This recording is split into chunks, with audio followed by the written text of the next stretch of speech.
গ্রীষ্মের তাপে যখন হাঁসফাঁস অবস্থা তখনই বৃষ্টি নামিয়ে আনে স্বস্তি। তবে এই বর্ষা যতটা স্বস্তি দেয় ততটাই বিপদ ডেকে আনে রাজধানীবাসীর জন্য।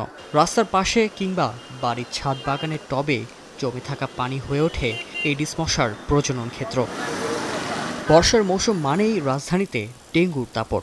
আগস্টের শুরু থেকে এখন পর্যন্ত ডেঙ্গু আক্রান্তের সংখ্যা পেরিয়েছে ৩,৫০০-এর ঘর, আর মারা গেছেন অন্তত ১৯ জন। রাজধানীতে ডেঙ্গুতে সবচেয়ে বেশি আক্রান্ত হচ্ছেন ঢাকা দক্ষিণ সিটি কর্পোরেশন এলাকায়।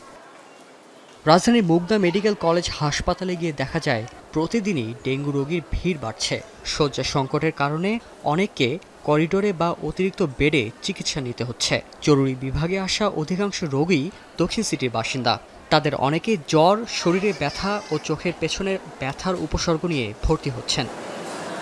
কর্তব্যরত চিকিৎসকরা জানান, হাসপাতালে ভর্তি হওয়া রোগীদের মধ্যে শিশু ও বয়স্কদের সংখ্যা তুলনামূলক বেশি, যদিও পরিস্থিতি আগের মতো আশঙ্কাজনক নয়। দক্ষিণ সিটি কর্পোরেশন তুলনামূলকভাবে ঘনবসতিপূর্ণ এবং এটা পুরনো। এখানে ড্রেনেজ নিষ্কাশন ব্যবস্থা, বর্জ্য নিষ্কাশন এইগুলো মানে উত্তরের তুলনায় একটু মানে পুরনো আর কি। বিগত বছরগুলোতে যে পরিমাণ ডেঙ্গু এই সময়টায় এই আগস্ট মাসে বেড়েছে, তো এবছর কিন্তু সেরকম বাড়তির লক্ষণ দেখা যাচ্ছে না।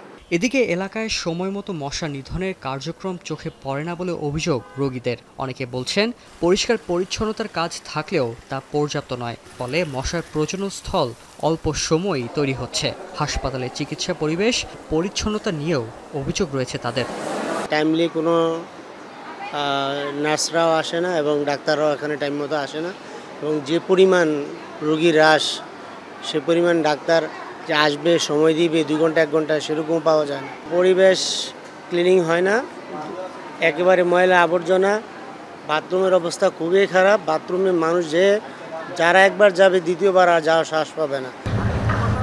শুধু সিটি কর্পোরেশনেরই দায় নয়, এডিস মশা সম্পূর্ণ নিধনে সব পর্যায় থেকে সচেতনতা প্রয়োজন বলে মনে করেন ঢাকা দক্ষিণ সিটি কর্পোরেশনের প্রধান স্বাস্থ্য কর্মকর্তা ডক্টর নিশাত পারভিন।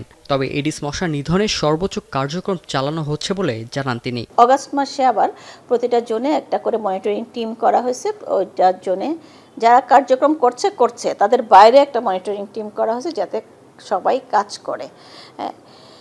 সেই তুলনায় যেমন এখন কালকে যেটা নিচ্ছি, এক দিন এক একটা আমরা উদ্যোগ নেই। কালকে যেটা নিচ্ছি যে পুলিশ বেড়াকে নাকি মশা বেশি, ওখানে ডেঙ্গু হচ্ছে আমরা শুনতে পাচ্ছি। আমরা আজকে যেমন পুরো ঢাকা দক্ষিণ সিটি কর্পোরেশনের পুলিশের যে জায়গাগুলো আছে, থানা আছে, সেখানে কার্যক্রম হচ্ছে। কোনো দিন আবার স্কুলে প্রোগ্রাম হচ্ছে। এইভাবে আমরা কার্যক্রমগুলো করছি। জনগণ সবাই মিলে যদি আমরা কাজ করি তাহলে সম্ভব, কিন্তু শুধু সিটি কর্পোরেশন, শুধু গভর্নমেন্ট, শুধু আপনারা বা শুধু জনগণ কাজ করলে কিন্তু হবে না, সবাই মিলেই কাজ করতে হবে। স্বাস্থ্য অধিদপ্তরের তথ্যমতে চলতি বছরের শুরু থেকে দক্ষিণ সিটিতে ডেঙ্গু রোগের আক্রান্ত হয়ে হাসপাতালে ভর্তি হয়েছেন ৩,৪০০ জনের বেশি রোগী, মারা গেছেন ৪০ জনের বেশি, যেখানে উত্তর সিটিতে মৃত্যুর সংখ্যা ১০ জনের কাছাকাছি। শাহরিয়ার জামান পুলক, এখন ঢাকা।